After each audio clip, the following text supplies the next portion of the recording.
Before God brings you to the one He has chosen for you, He prepares you not because you're unworthy, but because divine love demands divine readiness. God doesn't just throw two people together and hope they figure it out. He molds them, refines them, separates them from what would destroy the relationship before it ever begins.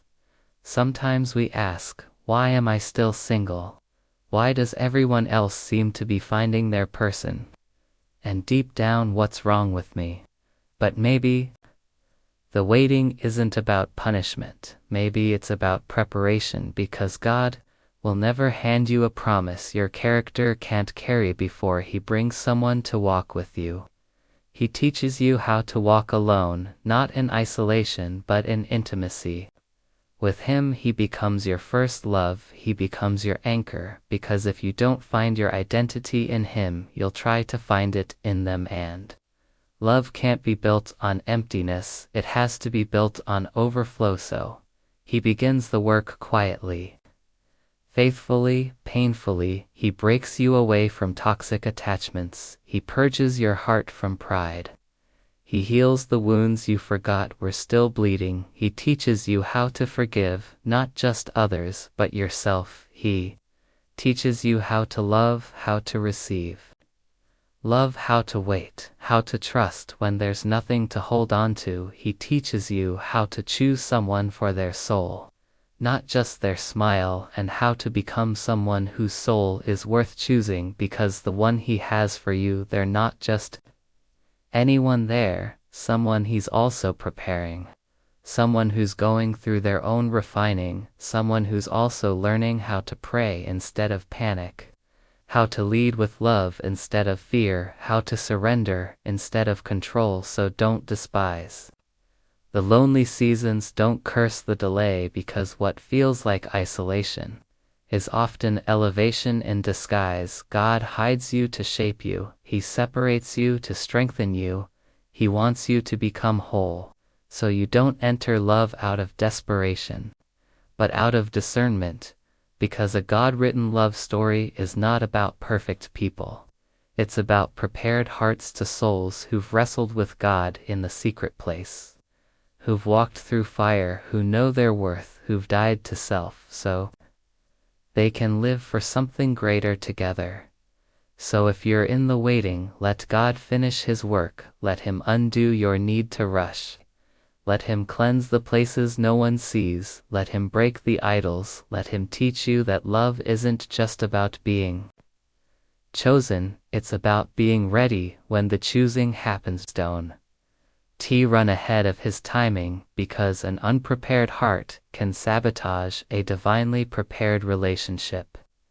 Let your season of singleness sanctify you, not scar you. Let it make you better, not bitter, because when God finally brings your person, you won't just recognize them by attraction, you'll recognize them by alignment. Your spirits will speak the same language, your hearts will carry the same kingdom vision, and your union will carry the fingerprints of heaven. This is not just about romance.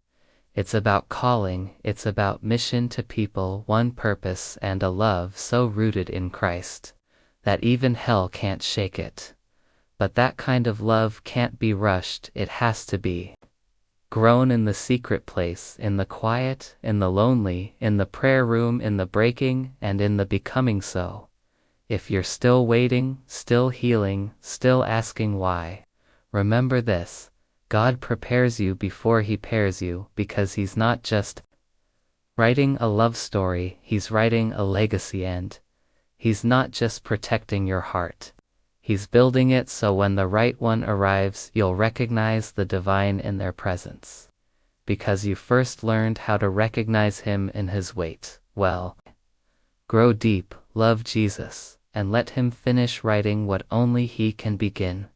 We live in a world that teaches us to chase success, chase recognition, chase love, swipe, search, scroll, and settle, as if the right person is one click or one coincidence away. But real love, the kind that lasts, the kind that's rooted in purpose, not pressure, The kind that feels like home in the presence of God, that kind of love doesn't come through chasing, it comes through surrender, because when you chase, you often choose out of fear, out of loneliness, out of pressure from people or timelines. You start measuring your worth based on your relationship status, and your heart becomes exhausted from trying to be enough for everyone except the one who already called you worthy.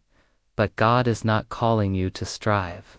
He's calling you to surrender, to let go of the timeline, to stop forcing doors that were never meant to open, to stop begging for attention when you were created for affection that only He can give. Real love begins when you stop looking around and start looking up, when you shift from "I need someone" to "God, make me someone," someone whole, someone grounded, someone focused. Someone who builds not only relationships but a life rooted in calling, because love that's found in surrender doesn't distract you from your purpose, it sharpens it too. Don't need to chase love when you're chasing God, because the closer you get to Him, the clearer everything else becomes: your identity, your desires, your direction. That's what real preparation looks like, not wasting time worrying about who's coming, but using your time becoming who God called you to be, loving the season you're in, learning, growing, healing, building something meaningful, becoming excellent in what you do, not for applause but for impact, because purpose attracts purpose, while distraction attracts delay. If you want a relationship that elevates you, you have to first elevate your mindset. You weren't made to spend your life searching for someone to complete you. You were made to walk so fully in your calling that the right person meets you on the path God paved, not the one you for. Surrender isn't giving up. It's giving God permission to write the parts of your story that you've been trying to control. It's saying, "Lord, if you've written someone for me, bring them in your time, but until then, let me become everything you've written me to be." That kind of mindset builds peace. And peace is attractive. Peace isn't passive, it's powerful, because the person who is no longer desperate for love is ready to give it, and the person who is no longer trying to be chosen is walking like they already are. Let that be your posture. Let God be your focus. Let faith be your foundation. Because when you surrender, you stop seeing singleness as an empty space, and you start seeing it as a sacred assignment. You're not just waiting, you're building, you're growing. You're stepping into who you were meant to be, so when love does arrive, it won't save you. It'll partner with you, not to distract, but to multiply purpose. And trust me, there is no greater feeling than looking across at someone who didn't complete you but complements what God has already begun in you. So stop searching with desperation and start surrendering with expectation, because the love story God is writing for you is not built on swipes and searching, it's built on trust and timing. Let Him write it, let Him lead it, and in the meantime, let Him shape you, because real love won't make you lose yourself, it will help you find even more of who you're called to be. And that kind of love begins with one powerful choice. We all have a picture in our minds of the person we want to spend our life with, their smile, their personality, their energy, their viewpoint. While God cares about your desires, He's not building your future on surface-level dreams.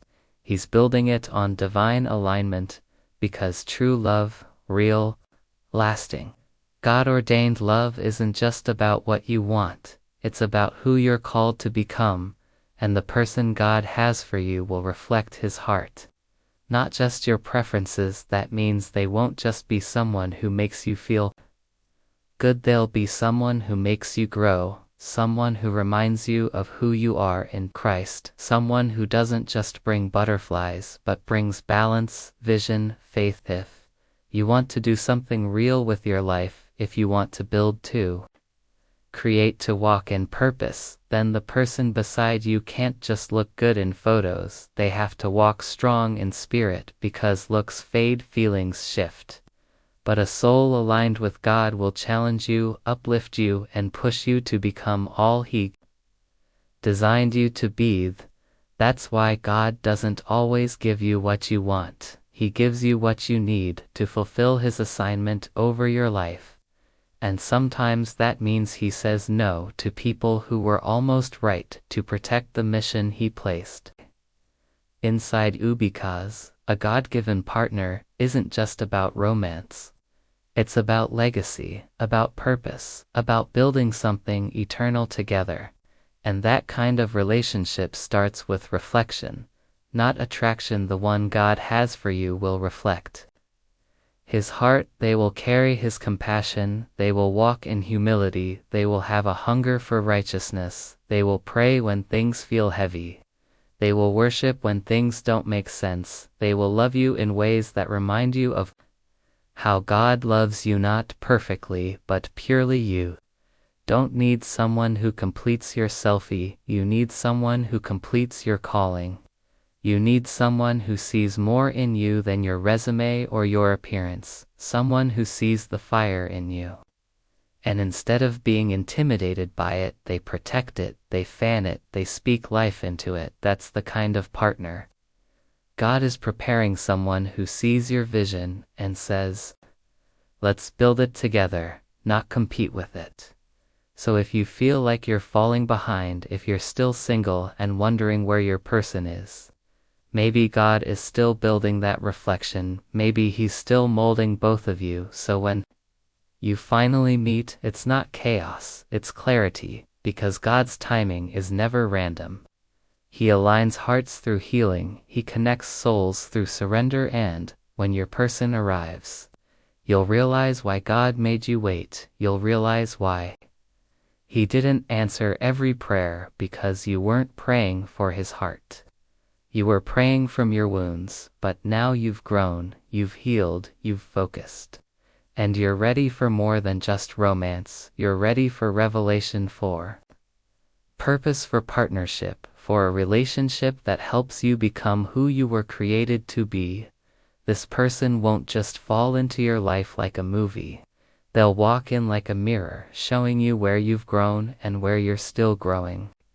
And together you'll become something neither of you could have built alone. So stop chasing surface, start seeking substance, let God write the story, and trust that the one He has for you will not just excite your heart, but will reflect His, challenge your comfort, strengthen your character, and walk with you not just through sunny days, but through storms and silence, because they weren't chosen based on what you wanted, they were chosen based on what God knows you need to fulfill the purpose He placed inside you. And when you meet them, you won't just say, "This feels right," you'll say, "This reflects heaven." There are seasons in life when everything feels like it's on pause, the doors don't open, the opportunities slip away, the prayers remain unanswered, and your heart begins to whisper, maybe this dream wasn't meant for me.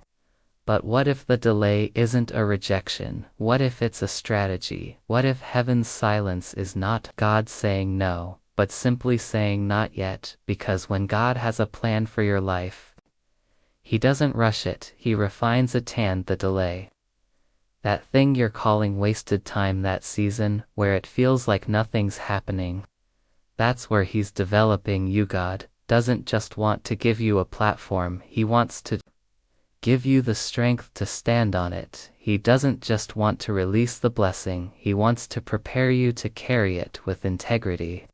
Because what good is the dream if your character can't hold it? What good is the opportunity if your heart isn't rooted? Delays teach you what success can't. They humble you, they mold you, they force you to go deeper, to ask real questions. To lean on God in the dark when you can't see the way is where you build stamina, where you learn to walk by faith, not by sight. This is where the weak version of you dies, and the purpose-driven, spirit-anchored, unshakable version begins to rise. You say you want to do something great with your life. Then God says, "Let me first make you ready," because divine purpose requires divine pressure, it demands surrender, it requires pruning, and sometimes that looks like doors that won't open, jobs that don't call back, dreams that feel like they're on hold, but they're not on hold, they're on God's time linear, not forgotten. You're being formed on when the time is right. The doors won't just open, they'll swing wide, but only after the process, because process protects promise. Think about it. David was anointed as king, but he didn't step into the palace the next day. He went back to the field. He spent years running, waiting, learning, because the delay wasn't a denial, it was development. And in that wilderness, God made a shepherd into a king. That's how He works. He doesn't microwave greatness, He slow cooks it in seasons of obscurities. So if you're in a season right now where it feels like God is taking too long, where you feel like you're being overlooked, ignored, left behind, I want you to remember this. You're not being delayed because you're unworthy, you're being delayed because you're valuable, and what's valuable always takes time to prepare. God is building something inside you: endurance, discipline, clarity, faith. So when the dream comes, you won't worship the dream, you'll know how to handle it, you'll be ready to use it, to serve others, to bring glory to His name. So don't waste this delay, don't complain your way through it. Grow through it, let it sharpen your vision, let it deepen your faith, let it teach you how to show up even when no one is clapping, because the people who are trusted with the most are usually the ones who endured the most. You may not see it yet, but you're becoming, you're being equipped, you're being positioned in. When God says, now you'll step into the opportunity, not confused, not broken, not half ready, but fully developed, spiritually awake, mentally focused, emotionally strong, and deeply connected to your purpose. So breathe, be still, and keep building, because the delay is not your enemy, it's your training ground, it's the gym of your calling, it's the furnace that shapes your gold. And when your time comes, you won't just arrive, you'll be ready, because in the kingdom, delays are never denials, they are divine development. There's a difference between someone who excites your emotions and someone who awakens your spirit. Emotions can be triggered by attention, charm, or attraction, but your spirit, that sacred part of you, where your purpose lives, only responds to truth, alignment, and divine calling. The person God has for you isn't sent just to make you smile, they're sent to make you grow. They'll challenge your comfort, not because they want to fight you, but because they want to build with you. That person will pray with you when you're tired. They'll remind you of your vision when you feel lost. They'll see the fire in you, even when it's dim, and instead of walking away from your weakness, they'll speak life into it. They'll speak purpose into your silence. They'll call you higher, not flatter you lower, because the one God sends doesn't just admire you.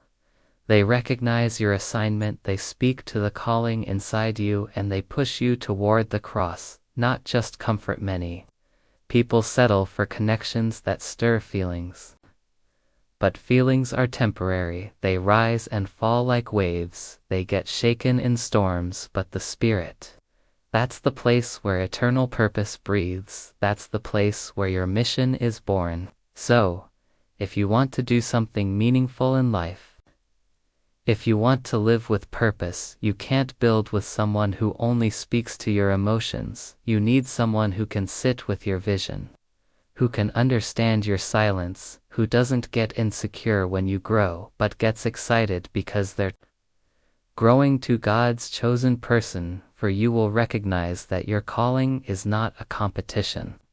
It's a partnership. They won't slow you down, they'll sharpen you. They'll inspire you to go deeper in your walk with God. They'll make you want to pray more, trust more, and build more. This is why you can't afford to settle for chemistry alone, because chemistry might light a fire, but only spiritual alignment can keep it burning. So wait for the one who doesn't just look good in a moment, but builds with you through every season, the one who doesn't just text you good morning, but checks on your soul, who doesn't just enjoy your presence, but helps protect your purpose. That's the person God is preparing, and while you wait, let God refine your own spirit, so when they arrive, you're not just ready to be loved, you're ready to walk together in something bigger than both of you, because real love, God-written love, doesn't just move your heart, it moves your life. In a world that runs on deadlines, pressure, and constant comparison, it's easy to feel like you're falling behind, like your story should have already started, like love should have already happened, like your big break should have already come. But when God is the author of your story, it won't be rushed, and it won't be late. It will unfold right on time, in the moment He knows you're ready. You see, when God writes your story, He writes it with eternal perspective, not emotional urgency. He doesn't need to prove anything to anyone. He's not moved by timelines. He's moved by transformation, because God isn't just preparing the moment. He's preparing you for the moment. If He opened the door too early, it might crush you. If He sent the person too soon, you might not recognize them. If He gave you the platform before the process, you'd forget the purpose. So He waits, and while you wait, He writes not to punish you, but to position you. Every delay is a chapter, every silence is a sentence, every prayer you whispered and every tear you cried. He saw it all, and He's been weaving it into something greater than you could ever write for yourself, because when the story is written, it's not ordinary. It doesn't just check boxes, it changes lives, and for those who want to do something real with their life, who want to live with purpose, who want to make an impact, you don't need a rushed blessing. You need the right one at the right time, with the right foundation. God's timing builds more than results, it builds roots. So when storms come, you're not shaken when people walk away. You're not broken when pressure comes. You don't collapse because you were built for it, you were prepared for it. And when His promise finally shows up, whether it's the relationship, the opportunity, the dream, the moment you step into it, you'll know this isn't luck. This was written for me. Not by chance, not by accident, but by a faithful God, who knew exactly when to turn the page. So don't rush the author, don't rewrite what He's still editing, don't skip the quiet chapters, because those are the ones where your faith grows, where your identity is rooted, where your character is built. Wait with purpose, grow in patience, and walk in peace, because if God is writing it, then you don't have to fear missing it. Your story is not late, it's being written on holy timing, and when it's time, you'll step into it fully ready, fully equipped, and fully aligned with the purpose you were born for.